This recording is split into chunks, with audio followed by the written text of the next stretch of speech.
Comment créer un blog professionnel? 9 secrets avoués. Bonjour, je m'appelle Stéphane et si vous cherchez à créer votre business en ligne, bienvenue sur cette chaîne qui travaille à domicile. Abonnez-vous et cliquez sur cette petite clochette de notification qui vous permettra de ne rien louper. 55%. Un blog d'entreprise augmente le trafic d'une entreprise de 55%. Et c'est pour ça qu'il y a encore autant de gens qui veulent faire des blogs aujourd'hui. Vous voulez faire quoi, vous, d'ailleurs, comme blog? Un blog perso? Un blog loisir? Là, vous allez vous ennuyer sur cette vidéo. Parce que nous, on va s'occuper des blogs rémunérateurs. Ça veut dire qu'on va se mettre à penser marketing, se mettre à penser type de conversion pour que vous ayez alors soit plus de prospects dans votre liste, soit avoir carrément des ventes en phoning, pourquoi pas, amener des prospects vers votre service commercial physique. Ça peut être quoi? Ça peut être amener des gens, bien sûr, vers votre page de vente pour faire de la vente en ligne, tout simplement. Bref, un blog, ça fait absolument tout ça. Et même plus encore. Donc, l'objectif, quand même, c'est qu'on voit quelles sont les bases, les fondamentaux sur lesquels vous ne devez pas vous louper, que vous ayez créé un blog ou pas. Si vous en avez créé un, il va falloir voir si vous avez bien rempli toutes ces étapes qu'on va voir ensemble. Et si vous n'en avez pas encore, prenez des notes, parce que c'est là que ça va se jouer. Je dois t'avouer que si tu te plantes d'entrée de jeu de plateforme web, c'est mal parti. Et après, pour rattraper le retard, ça va être encore plus dur. J'ai de temps en temps des prospects qui m'appellent et qui me disent je voudrais montrer un Wix ou un Jimdo. Oh, les gars, s'il y a 30% des sites sur Internet qui sont faits sur WordPress, c'est peut-être qu'il y a une petite raison quand même, d'accord? Donc, très bien, ce type de site pour faire des sites vitrines, mais si vous voulez aller plus loin, WordPress, c'est une valeur absolument sûre. Et puis attention, petit piège, WordPress.org ou WordPress.com, assez contre-intuitivement, vaut mieux aller vers WordPress.org, vous aurez plus de plugins gratuits, et puis ça vous permettra de faire votre nom de domaine.com ou votre nom de domaine.fr, par exemple. Je dois t'avouer que le gratuit, c'est pourri. Ah bah si, alors on est tous tentés, on monte son WordPress, et première chose à laquelle on pense, on se dit, moi je vais mettre un thème gratuit. Tous passés par là. Alors juste pour vous expliquer, le WordPress, c'est la maison, et le thème que vous allez mettre, c'est la déco, extérieur et intérieur. Alors quand vous faites votre déco intérieure, et que vous faites qu'avec du gratuit, vous allez avoir du mal à coordonner tout ça, déjà au niveau design évidemment, mais aussi au niveau incompatibilité. Vous avez une chaise à droite, une table à gauche, quand vous mettez la chaise sous la table, ça rentre pas. Incompatibilité, vous allez avoir aussi des petits problèmes avec, vous savez, la table qui est sous la télé là et qui est un peu bancal, plugin oreiller, voilà. Vous allez vous asseoir sur le canapé, il va être imbibé d'eau. Vous allez appeler la personne et lui dire, écoutez-moi, le canapé que vous m'avez donné, il est imbibé, bah oui, il est gratuit, donc je dis rien. Voilà, donc pas de support, pas de suite. Et tout ça, c'est extrêmement ennuyeux. On perd un temps faramineux avec tous ces thèmes gratuits. Donc vraiment, le conseil que je peux vous donner, c'est prenez un thème payant, vous allez gagner beaucoup de temps. Je vous mets là-dessous le mien en référence si vous voulez. En tous les cas, personnellement, j'ai galéré pendant plus de 6 mois avec ces histoires de thèmes. Une fois que vous avez le bon, vous le lâchez plus. Au fait, toi tu fais un blog pourquoi? C'est bien défini? T'es sûr? Parce qu'on peut faire un blog tout simplement pour attirer des prospects peut-être pour vendre un produit, peut-être que ça peut être juste pour faire de la fidélisation client, on pourrait dire, peut-être après tout juste pour promouvoir ta marque. En tous les cas, il faut que ça se soit extrêmement bien défini et bien clair dans ta tête. À partir de là, il y a 2 questions que tu vas devoir te poser. La première, c'est quelle est ta cible? Parce que on n'écrit pas en fonction de telle ou telle personne de la même manière. En tous les cas, ce qu'il y a de sûr, c'est que va falloir que tu t'adaptes aux personnes qui sont en face, mais tout en restant authentique. C'est un petit peu compliqué d'être un peu entre les deux comme ça. Quoi qu'il en soit, il faudra toujours que tu favorises cette authenticité. Et puis, la deuxième question qu'il faut que tu te poses, c'est pourquoi tu écris?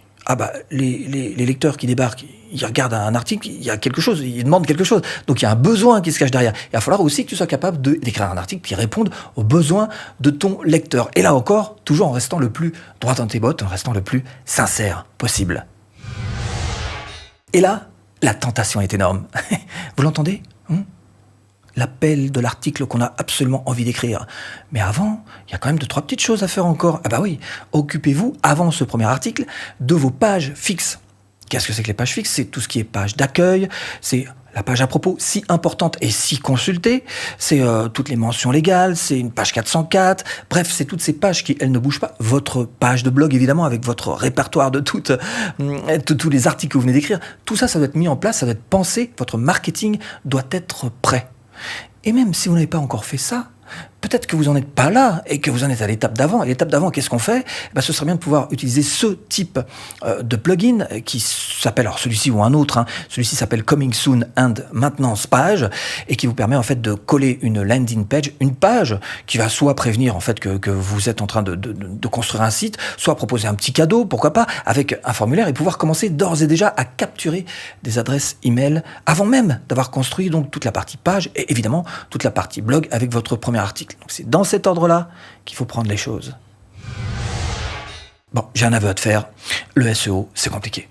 Cela dit, le référencement naturel, c'est absolument vital. Il n'y a pas un seul entrepreneur sur Internet, il n'y a pas un seul blogueur, il n'y a pas un seul YouTuber qui te dira « le trafic, moi je m'en fous ».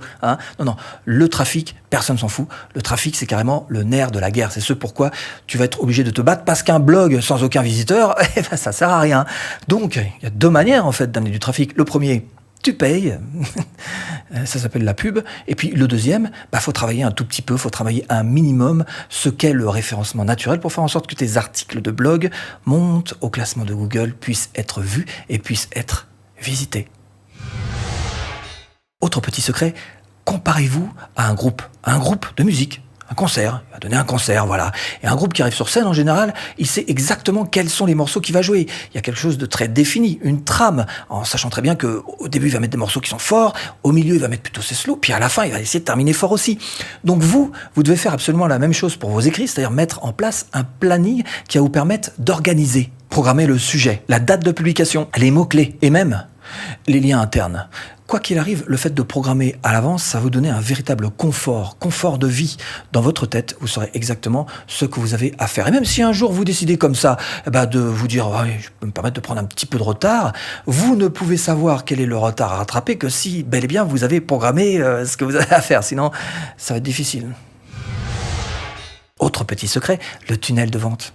Alors, tunnel de vente, qu'est-ce que c'est? C'est tout simple. C'est juste le fait d'accompagner un visiteur d'un point A, votre page de capture, à un point B, la vente de votre offre. Et pour ça, vous allez devoir le prendre par la main, lui amener beaucoup de confiance pour l'emmener jusqu'à la ligne d'arrivée.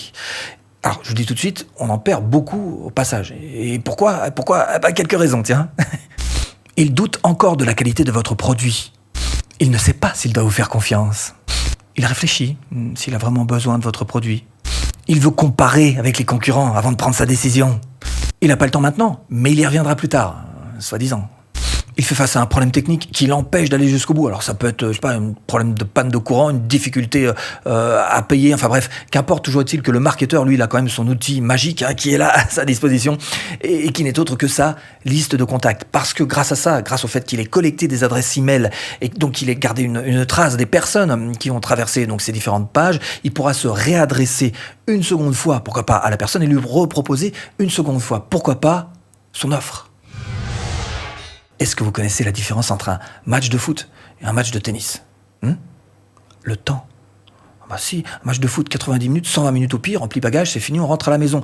Match de tennis, le plus long, c'est 11 heures, 5 minutes, Wimbledon 2010. Tant que la dernière balle, elle n'est pas jouée, on n'a pas gagné et on n'a pas perdu non plus. Donc ces deux-là, je me dire qu'ils ont sacrément fighté, ils sont sur le terrain pour réussir à en sortir quelque chose. Pour votre blog, c'est pareil, il va falloir tenir la distance, il va falloir être patient. C'est comme ça que ça fonctionne, un blog. Alors évidemment, ces deux-là devaient aimer le tennis pour en arriver là, on est d'accord? Cela dit, pour vous, c'est pareil pour votre blog professionnel, il faut absolument que vous aimiez votre blog, les articles que vous écrivez, le thème, la thématique que vous avez, que vous traitez, parce que sinon, ça va être difficile d'avoir cette patience. En général, on dit 6 mois. Il faut 6 mois de parution régulière pour commencer à faire tomber les premiers sous-sous dans le cochonnet rose. Et je dois t'avouer que le secret réside bien dans le partage, la promo, les backlinks. Soyez fiers du travail que vous avez mis en place et partagez-le, parce qu'il y en a qui ont essayé de le crier sur les toits, mais c'est un petit peu dangereux. Essayez plutôt 1. Les réseaux sociaux pour fidéliser et créer une communauté. 2. Les blogs d'autorité pour essayer de récupérer des backlinks. 3. Les influenceurs pour convaincre. 4. Les forums pour échanger et répondre aux besoins des internautes.